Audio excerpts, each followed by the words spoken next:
Bonjour, aujourd'hui, histoire de sortir lire, je suis venu ici, au point 47 degrés 2 minutes 50 secondes nord et 0 degré 35 minutes 15 secondes ouest. Nous sommes le 23 août, il est 9h05 du matin, donc il fait 21 degrés, mais la chaleur ne serait tardée à augmenter. Le ciel est encore un peu laiteux, on se demande où se cache le soleil, mais il ne devrait pas tarder à pointer le bout de son nez.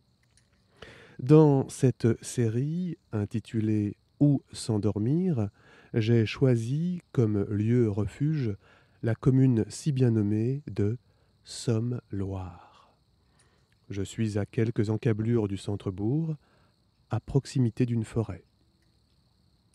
Et c'est ici que je souhaite vous lire un extrait de L'art de la sieste de Thierry Pacaud.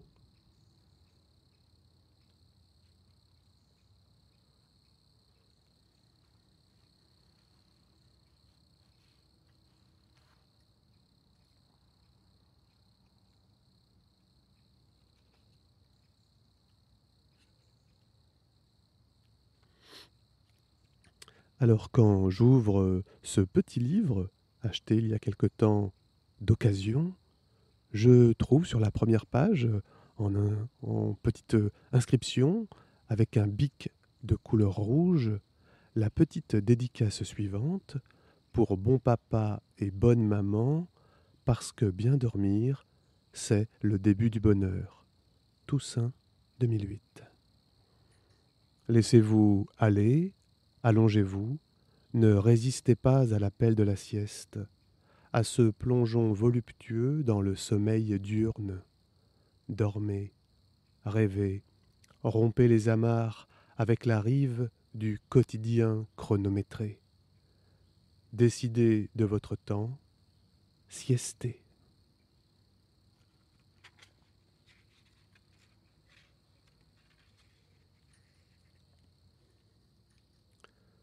Préliminaire d'une sieste l'autre. Je me lève lentement de mon bureau, j'éteins mon ordinateur, j'avance vers mon lit, retire mon pantalon, ôte mes souliers et mes chaussettes, débranche le téléphone et mets, avec regret, un terme au récital de harpe de Martine Géliot.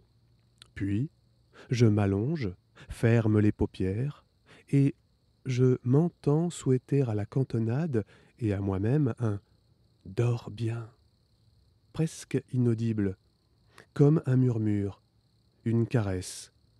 Quelques secondes après, je ne contrôle plus rien, je suis entièrement ailleurs, au pays du sommeil.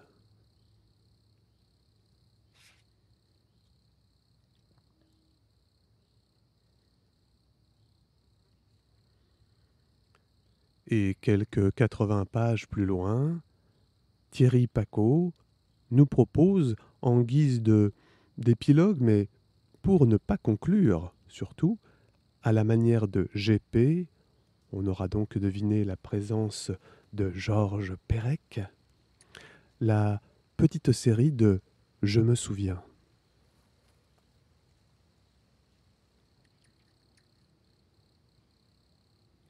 Je me souviens, à la frontière irano-afghane, sur la route de Mecheb à Herat, de la queue des cars, des voitures, des taxis, des chevaux, des routards qui attendaient la fin de la sieste des douaniers afghans pour continuer leur pérégrination. Je me souviens, dans la grande mosquée des Omeyyades, à Damas, de musulmans endormis, se protégeant de la forte chaleur et siestant sous la protection d'Allah. Je me souviens de mon plaisir, proche de la gourmandise, à raconter un livre à Aurélie, ma fille, pour qu'elle entre dans sa sieste parée d'histoires et d'images. Après quelques mois de lecture choisie, je me croyais rodé et pourtant, malgré moi, mes yeux aussi se fermaient. Je roulais sur l'étroit lit et nous dormions paisiblement. Ce temps est à jamais révolue. Je ne me souviens pas du tout de ma première sieste. Je me souviens de siestes à même le sable, de la plage des Portos à l'Île-Dieu, où j'étais bercé à la fois par le chant rythmé de la mer et le gazouillis des enfants, édifiant d'invraisemblables châteaux de sable. Je me souviens avec C, endormi, entrelacé, sur un matelas pneumatique bleu, face à une mer bleue teintée de vert, sous le ciel bleu et brillant de l'été breton. Après l'amour, j'en ai à nouveau l'eau à la bouche.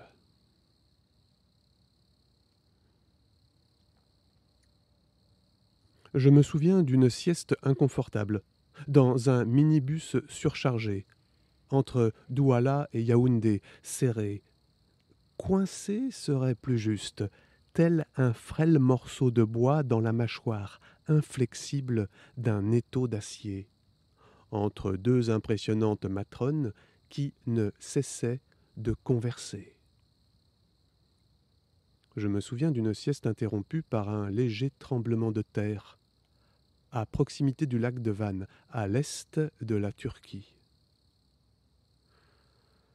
Je me souviens d'une sieste impossible, dans un hôtel en plein air près de Mocha, au Yémen, où, dévoré par les moustiques, immobilisé par une chaleur épaisse et dense, je ne pus fermer l'œil.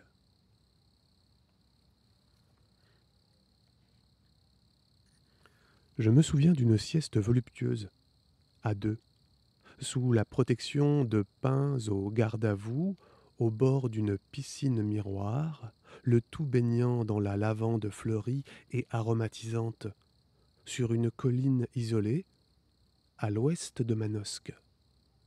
Que demander de plus, pensais-je alors? L'amour partagé, en début d'après-midi, a des vertus que la sexualité nocturne ne pourra jamais concurrencer. La lumière que le plaisir donne aux yeux de l'autre.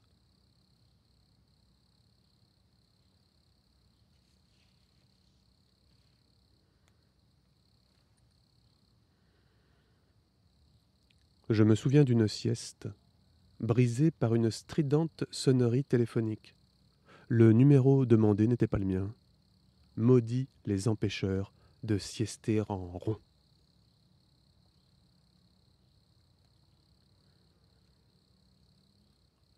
Je me souviens d'une chaude sieste, où le dormeur, en nage, comme un lutteur après le combat, se mit lui-même KO. Je me souviens d'une maison de vacances qui n'appréciait guère la sieste. Il me fallait m'exiler au fond du jardin, à l'ombre des parasols. Il y a des maisons strictement autoritaires et sectaires. Je me souviens d'une sieste, éveillée, particulièrement agréable, au cours de laquelle je fis le tour du monde et de mes amis, comme par télépathie. Je me souviens d'une sieste chrysanthème, prétexte à honorer la mémoire de mes morts. Je me souviens d'une sieste volée par une tablée de bons amis que je ne pouvais ni ne voulais abandonner. Je me souviens d'une sieste aérienne, au cours de laquelle j'ai pu planer à mon aise, visiter des territoires inconnus, repérer les méandres d'un fleuve cool, cartographier le pays du sommeil désiré. Je me souviens de très nombreuses siestes à propos desquelles je n'ai rien à dire. Je me souviens d'une sieste lourdement pesante qui me laissa un arrière-goût de gueule de bois. Je me souviens d'une auto-interdiction de siester. Le colloque reprenait avec mon intervention. Je me souviens d'une très longue sieste qui m'accompagna jusqu'à la nuit épaisse et protectrice. Ce jour, pénétrant dans la nuit, m'évoqua la pluie se mariant avec la mer.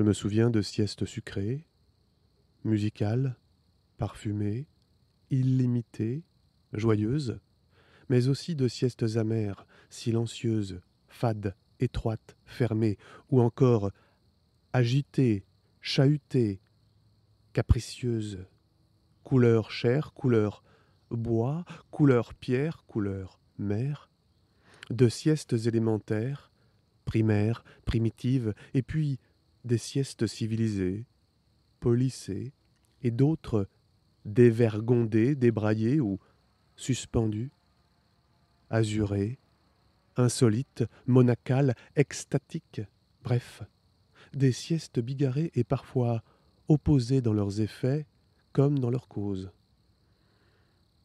La vérité de la sieste nous échappe toujours. Je me souviens de tellement de siestes que, parfois, je me surprends à me les remémorer, comme le chercheur de sommeil compte les moutons, pour m'envoler plus vite et gaiement au pays des songes.